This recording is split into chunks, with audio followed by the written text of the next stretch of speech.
الربا أضعافا مضاعفة کہ اے ایمان والو سود کا مال بڑا چڑھا کر کے مت کھاؤ. سود کی حرمت کو اللہ نے اس میں بیان کیا ہے. واتقوا الله لعلكم تفلحون, اللہ سے ڈرو شاید کہ تم کامیاب ہو جاؤ. پھر اللہ نے آگے فرمایا جہنم سے ڈرو. اگر اللہ کا خوف پیدا نہیں ہوتا تو کم سے کم جہنم کا خوف پیدا ہو جائے. اور پھر اللہ نے آگے کہا کہ اللہ اور اس کے رسول کی اطاعت کرو, کم سے کم جہنم کا بھی خوف نہیں ہے, اللہ کا بھی خوف نہیں ہے. تو اتنا تو احساس ہونا چاہیے کہ مجھے اللہ اور اس کے رسول کی ماننا ہے اور مجھے سود سے بچنا ہے. سود کی جتنی شکلیں ہیں ہمیں معلوم بھی ہونا چاہیے, معلوم کر لینا بھی چاہیے. کتنے اپلیکیشنز آج آ رہے ہیں نئے نئے طریقے سے. نبی علیہ السلام نے فرمایا اتنا سود آخری زمانے میں عام ہو جائے گا کہ اگر آدمی سود سے بچے, احتراز کرے, اپنے آپ کو روکے, حلال کھانے کی تمنا رکھے, تو کم سے کم سود کا غبار تو اس تک ضرور پہنچے. یہ وہی دور ہم دیکھ رہے ہیں کہ الگ الگ شکلوں میں سود آ رہا ہے, حرام کما رہا ہے, ہمیں اندازہ نہیں کرو. اور یہ کرپٹو کرنسیز کا جب مسئلہ ہے, کتنے لوگ اس میں ملوث ہو گئے, کتنے لوگ ملوث ہو گئے یہ جانے بغیر کہ یہ حلال ہے یا حرام ہے.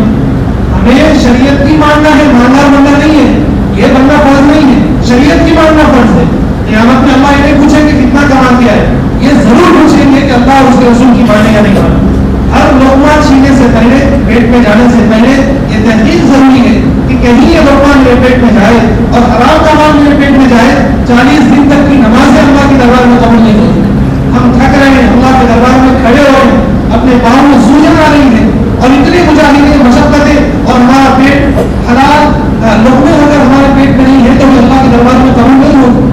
نبی علیہ السلام نے فرمایا ایک آدمی تھک کے جائے گا اور اتنا تھک کے اللہ کے دربار میں کعبۃ اللہ کے پاس جائے گا کہ اس کا پورا جسم تھکن سے چور ہے, اللہ کے لیے گیا ہوا ہے, کعبۃ اللہ کا طواف کرنے کے لیے, حج کرنے کے لیے گیا ہوا ہے, اور جسم پہ کپڑے بھی بہت زیادہ میلے کچیلے کے دیکھ کے اللہ کو رحم آ جائے, اور حالت بھی بالکل تھکی ہوئی, اور وہ کعبۃ اللہ کے پردے کو پکڑ کے دعا کر رہا ہے اور اللہ سے مانگ رہا ہے. نبی علیہ السلام نے فرمایا وَمَلْبَسُهُ حَرَامٌ وَمَطْعَمُهُ حَرَامٌ, لیکن جو لباس پہنتا ہے اس میں کہیں نہ کہیں حرام, جو کھانا کھا رہا ہے اس میں حرام ہے.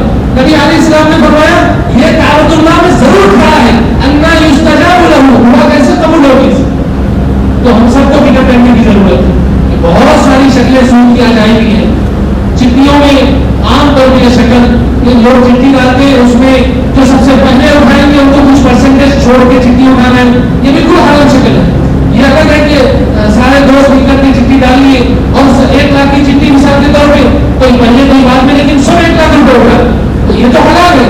لیکن اگر پہلے اٹھانے والے کو 70,000 لینا پڑ رہا, 60,000 لینا پڑ رہا, اس میں علاج کیا جا رہا, تو یہ جو پیسہ چھوڑ کر کے آپ اٹھا رہے ہیں, آپ بھی سود کو کہہ رہے ہیں تو وہ بھی سود لے رہے ہیں.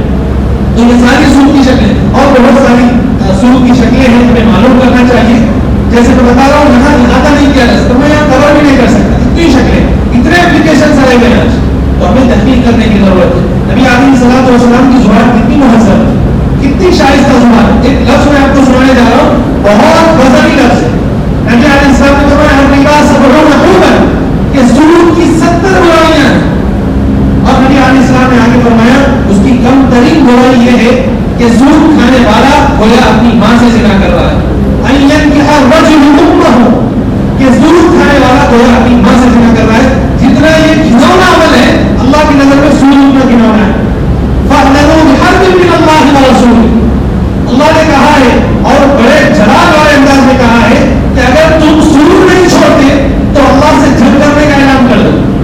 تم اعلان کر دو کہ میں اللہ سے جنگ کر رہا ہوں. یہ تیسرے پارے کی آیت ہے, قرآن کریم کا فرمان ہے. قرآن کریم نے کہا فَأَذَنُوا بِحَرْبٍ مِّنَ اللَّهِ وَرَسُولِهِ, اللہ اور اس کے رسول سے جنگ کرنے کے لیے آ گیا وہ شخص جو سود کے اوپر ملوث ہے اور سود کو چھوڑنے کے لیے آتے ہیں.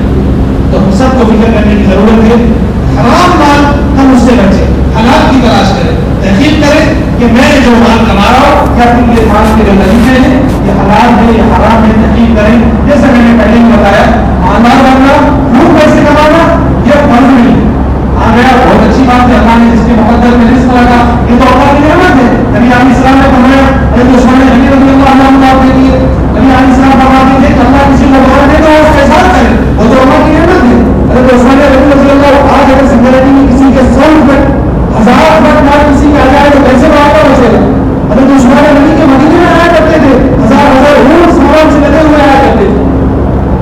جس کے مقدر میں اللہ نے رکھا ہے وہ مل کے رہے گا.